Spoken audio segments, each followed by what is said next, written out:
আসসালামু আলাইকুম ভিউয়ার্স, আজকে আলোচনা করব এইচএসসি আইসিটি চ্যাপ্টার 5 এর আরো একটি টপিকস নিয়ে। চলুন শুরু করা যাক। আজকে যে বিষয়টা সম্পর্কে জানবো এটা খুবই গুরুত্বপূর্ণ। তোমরা যারা পরবর্তীতে কম্পিউটার সায়েন্সে পড়তে চাচ্ছ বা যারা পরবর্তীতে আইসিটি এই ধরনের ডিপার্টমেন্টে পড়তে চাচ্ছ তাদের জন্য খুবই গুরুত্বপূর্ণ। চলুন শুরু করা যাক। আজকে জানবো অ্যালগরিদম এবং অ্যালগরিদমের সুবিধা সম্পর্কে। শুরু করছি। প্রথমে জানবো অ্যালগরিদম কি। অ্যালগরিদম সুনির্দিষ্ট কোনো সমস্যা সমাধানের জন্য সসীম সংখ্যক অনুক্রমিক নির্দেশের সেটকে অ্যালগরিদম বলা হয়। অ্যালগরিদম চারটি শর্ত সিদ্ধ করে, যথা অ্যালগরিদম সহজবোধ্য হবে, কোনো ধাপই কি হবে না, কঠিন হবে না, দ্বৈতবোধক হবে না, প্রত্যেকটি ধাপ স্পষ্ট হবে যাতে যে কোনো প্রোগ্রামার সহজেই তা বুঝতে পারে। সসীম সংখ্যক ধাপে সমস্যা সমাধান হবে, কম্পিউটারের ক্ষেত্রে সীমাবদ্ধ সময়ে সমাধান পাওয়া যাবে, একে ব্যাপকভাবে প্রয়োগ করা সম্ভব হবে।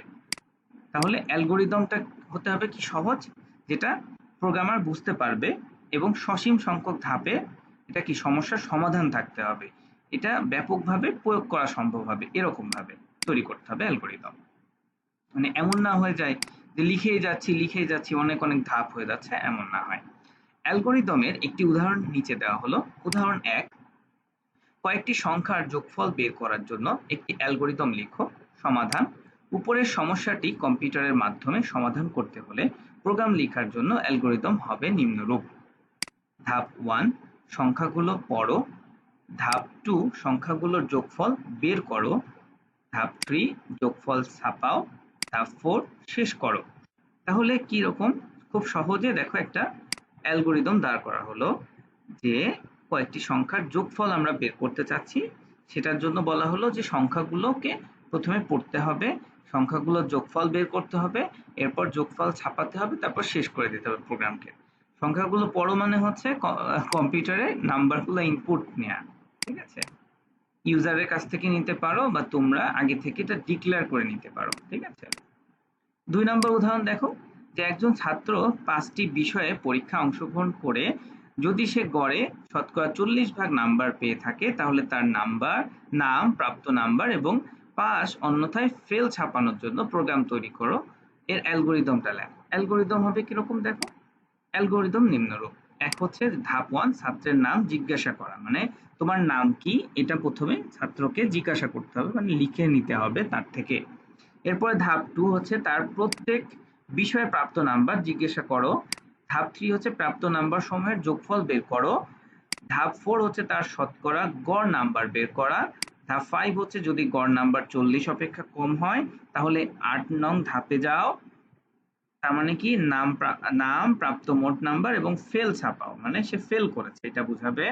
ধাপ 6 হচ্ছে নাম, প্রাপ্ত মোট নাম্বার এবং পাস ছাপাও, যদি সে এই 40-এর কম না পেয়ে থাকে, বেশি পেয়ে থাকে তাহলে এটাতে চলে আসবে, আর যদি কম হয় তাহলে সে 8 নাম্বার এই ধাপে চলে আসবে, এখান থেকে এইখানে চলে আসবে, ঠিক আছে।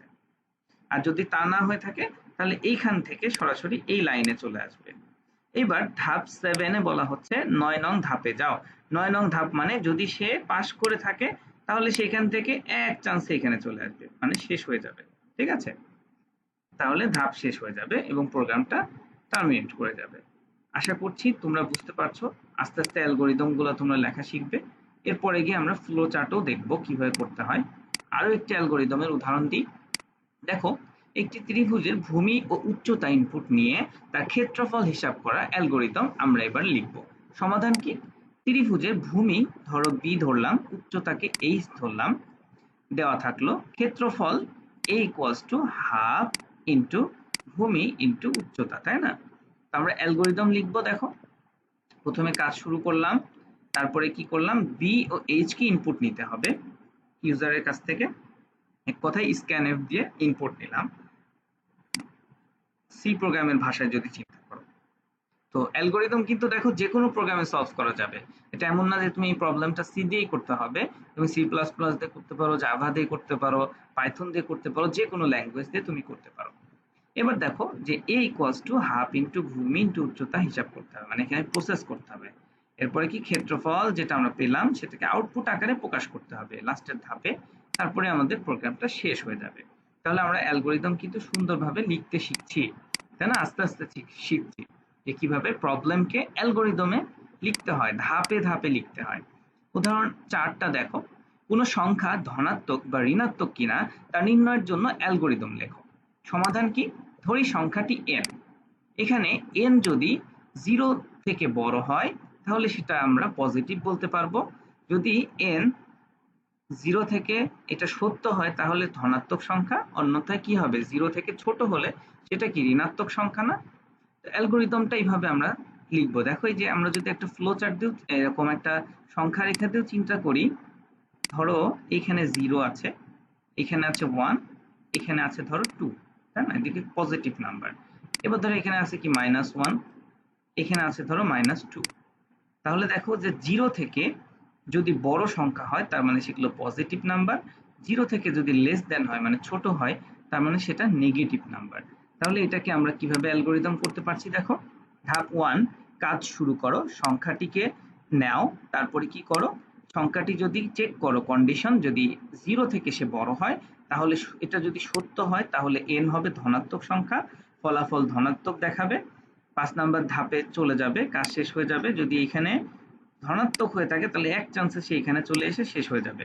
আর যদি ঋণাত্মক হয় তাহলে সে n যদি ঋণাত্মক সংখ্যা হয় তাহলে ফলাফল ঋণাত্মক সে ছেপে দিবে, মানে এটা নেগেটিভ নাম্বার বলে দিবে।